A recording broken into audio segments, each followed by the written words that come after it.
What's up, guys? Mike here from Ekim Knives, and I'm back with FAQ answers number 2. Now, I don't know how to copy and paste them on the screen, so I printed them out. I'll read the question and the user if it was a user-specific question, and I'll answer them the best I can. Now, if you have questions for the next one, and I will do these FAQs periodically, put them down below. I'm watching, even though I can't respond to everybody, and it's just been getting nuts lately. I guess the nature of a do-it-yourself type channel like mine. But this is the way I can do it the best I can. So, I know I haven't been answering that many comments. I try when I can, but it's been hectic. Super hectic and crazy. So, any questions, put them down below. I'll pick them at random. Any relevant ones, or commonly asked ones especially. And I'll answer them on the next one. Okay. Now, this first one is from Rick Hall. Would love to see your acid stonewash process. Very good videos, by the way. I've watched almost all of them. Keep up the great work. Well, thank you for that, Rick.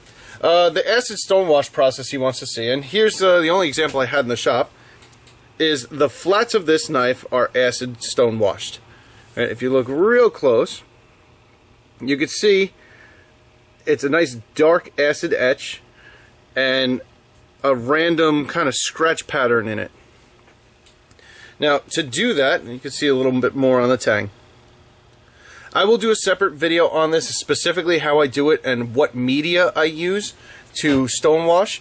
But essentially, you take the blade, you dip it in PCB etchant solution, which is an acid from Radio Shack.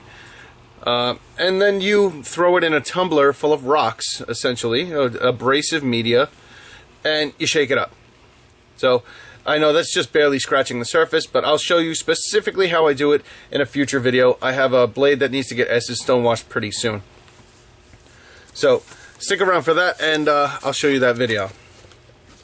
Okay, next up, Blackbeard Outdoors 2. Can you do a series on folders? It's one of the hardest videos for me to find good instructions. This video just taught me a ton, and I will be practicing this tonight. I think he was talking about the draft site tutorial where I tell you how to design a folder. Now, the reason I haven't done a video on frame locks yet, and I've laid them out right here, is because of this. Here's prototype number 1. It works, but has issues. Prototype number 2 works, no issues, overly complicated. And I found that out by trying 2 more times. So here's the tracks I milled out on the next one I attempted. That failed. Here's another one. This one has the tracks inside, so as you can see, nice and milled out. The hidden stop pin in there. But this one is super gritty. I think the track is a little bit off. So the problem with that design was it's very difficult to make it repeatable. And of course, I spent all that time hollow grinding the backspacer. Story of my life, right? So I abandoned that design, and then I started another one. I figured, you know what, let's go with a Tanto this time and a traditional stop pin. So here's the handles for it and the blade. But this one wouldn't center for the life of me. So I redesigned it again and made this one, which works, but still has issues. And this one in particular gets galling on the lock face of the titanium. Oop. And has some serious sticky lock syndrome. Of course, it's not doing it now, but that needs to be addressed. So that's why I haven't done a tutorial on frame locks just yet. I'm trying, as you can see with all these prototypes, trying to nail down the process first. Once I do that, I will absolutely share what I've learned with you guys. Trial and error. This is how I learned before YouTube. Okay, next up, Andy Douglas 2.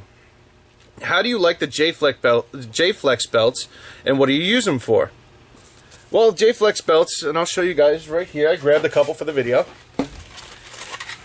Here's a 60 grit ceramic, and this is what they call Y weight, which means it's a heavyweight. And this, I didn't have another 60, but this is an 80 grit JFlex, which they call J weight. That's why they call it a J. Here's the difference. I'll flex this one. I'm squeezing it with my fingers, and I got nothing. It's a very stiff belt. With the JFlex, you squeeze it with your fingers, and as you can see, it's super soft and, as the name implies, flexible. So what you can use these for is things you have to sand down that have a lot of radius to them. So if you're working on a Coke bottle shaped handle or something like that, these will conform all around those curves a lot better than a Y-weight belt will. The downside to these is they don't last very long at all because you can't get them in ceramic. I guess it makes them too stiff or something. And I've had these snap before. If you overuse them, it'll scare the crap out of you. The first time you snap on it, it goes flying off the machine. Alright, so just be aware of that. But they are cheap, so give them a shot. I think they're $3 or $4 each. Like I said, they don't last long. But for the price, give them a shot. You might like them, you might hate them. I just keep them around simply because of the price, and sometimes I use them. Most of the time I stick with ceramic, though. Especially for blade grinding. Blade grinding, just stick to ceramic. If you need a little flex to get that nice plunge grind, just break the edges with the file. And while it's running, just kind of run the file off the edge. Okay, hopefully that helped. Let's see, does anyone else get platen chatter? What the heck is up with that? Is my grind that wavy? I used to get this a lot, platen chatter. And I'll try and roll in a video here. I don't know if I still have it. I'm on my new computer now. I don't think so. But anyway, essentially when you're grinding a blade, so you're holding it on the platen like this, grinding away, and all of a sudden the belt seems to grab, and you're fighting against that grab, and you end up doing this, right? It chatters up and down, left and right, all this stuff. And it's very easy to lose your focus and screw up your grind that way when it starts chattering. When you heat treat a blade, if you grind heat treated, which this one is heat treated, I noticed that I never get platen chatter anymore. I don't know why. I guess when the steel is soft, it just grabs just right and it'll chatter the blade. If you're not dealing with platen chatter, don't worry about it. But if you do, honestly, I don't know the solution to fix it. I've tried increasing pressure, decreasing pressure. That seems to be the logical response to platen chatter. But I had no luck. So if any of you guys know, please put down in the comments below and help our buddy out. Let him know how to fix that chatter problem. Because I just started heat treating. Now I grind heat treated. Okay, Corin Wrench 1? I'm sorry, I just totally butchered that. I'm terribly sorry. Okay, hi Mike, hello from Australia. Just finished watching your series. It was great, really informative and helpful. Well, thank you. Thanks for taking the time to show us noobs how it's done. One question, what hardness did you get on the steel when you sent it in for hardening? Okay. When I send in my blades, now this will depend widely on what you need to use the blade for. So, if you're sending in a folder or something like that, I run them really hard. And it also depends on the steel too, by the way. I'm using stainless steel. This is CTS XHP, this one. Typically I use that, AEBL, CPM 154. I'll run them all around 61 Rockwell. Now, that does not apply for everything. So don't go sending in your 1095 blade and having them harden it to 61 Rockwell, or you're going to chip it. D2 I also run very hard. If you're making a machete, a big chopper, a camp knife, something that you're going to baton and beat and abuse, do not run it that hard. You'll end up chipping it and it'll get ruined quickly. You need a nice trade-off for those big knives. For small knives like this and kitchen knives, by all means, run them hard. 60-61 is about where I like my blades. If I were to make a camp knife or a chopper, maybe 59. Machetes and stuff, 57. So hopefully that helps. Do some research. Every steel is a little bit different. Just a quick Google search will help you decide when you're hardening your steels. Okay. It's impossible for me to go over every one of them. I don't have that much experience yet. Okay, next up. I don't know how to say the first name. EIDETIC Goon 3. Right? I'm sorry, butchered that one too. Great video. At 15 minutes, does the motor ventilation get blocked by the wooden stop block? If run for a long time, will it heat up due to bad ventilation? Is the motor cover strong enough to support all that weight? What he's talking about, and I'll pick you up and take you on a little field trip. When I flip over my grinder on its side, the motor cover hits that block. You can see where the blue ring hits it. But this block is offset purposely, so it only hits the edge, right? So I have all of this, and you can see I notched this out to help the motor breathe a little bit. Yes, it does block up about that much of the vent. I also added this block to aid, so the motor cover is not taking all that weight. But yeah, if you do just one block, I'm sure you're asking for trouble. This helps. And I'm also going to be installing a second support, so like a 2x4, to stop it right on the frame. I haven't had any overheating. Whoa.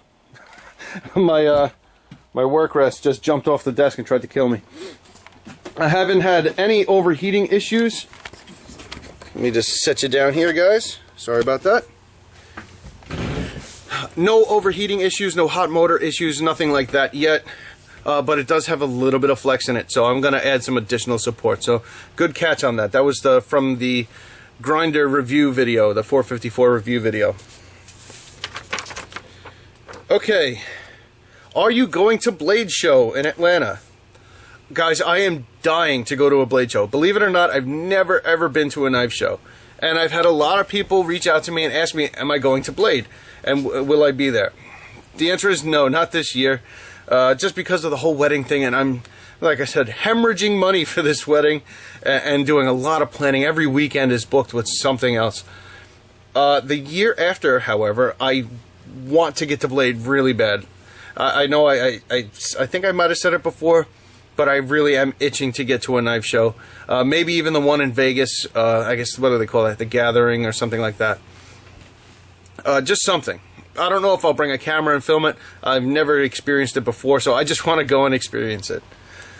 If I do go to any of these shows, I will make a video saying that I am going, and if you want to meet up, if you bump into me, you have questions, anything, I'm an easygoing guy. I'll shoot the breeze with you all day long. You know, so don't worry about approaching me if you see me out there or around here if you live on Long Island. By all means, come up, say hello, and if you have questions, feel free, I'll answer them. Alright, next up. Oh, that last one was from Jason Holdaway 2, by the way. Alright, K. Calvert 1001, I think, 10,001.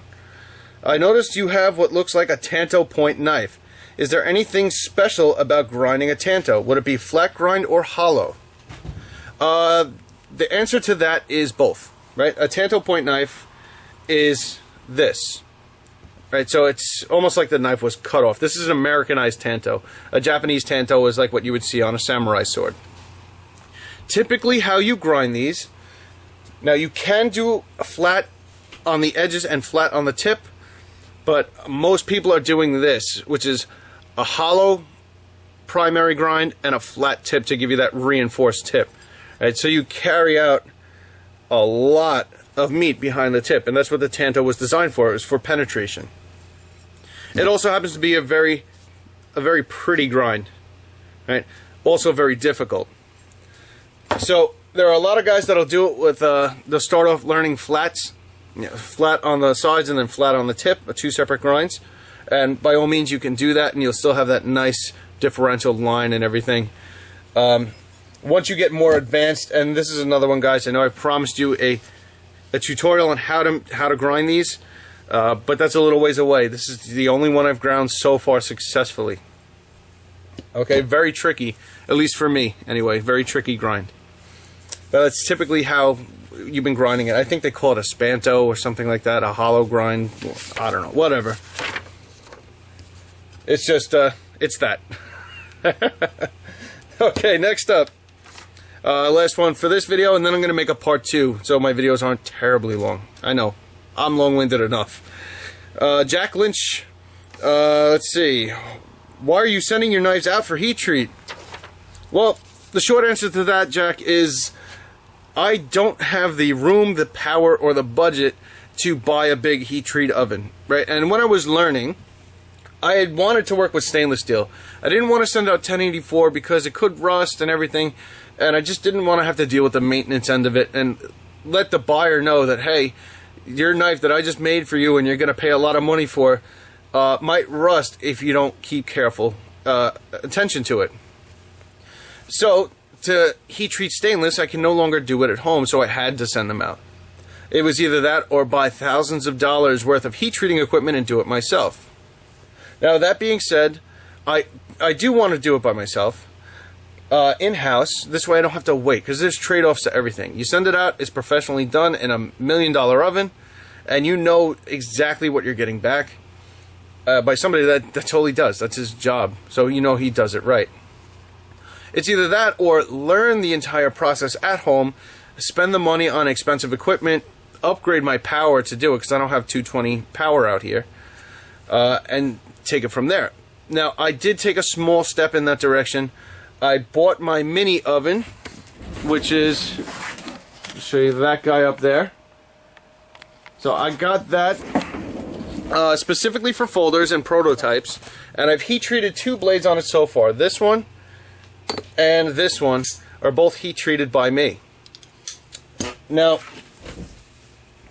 it is kind of a complicated process, and I still don't have all the equipment I need to do it regularly. So I don't have a Rockwell tester, which is another $1,000 investment that I just don't have right now.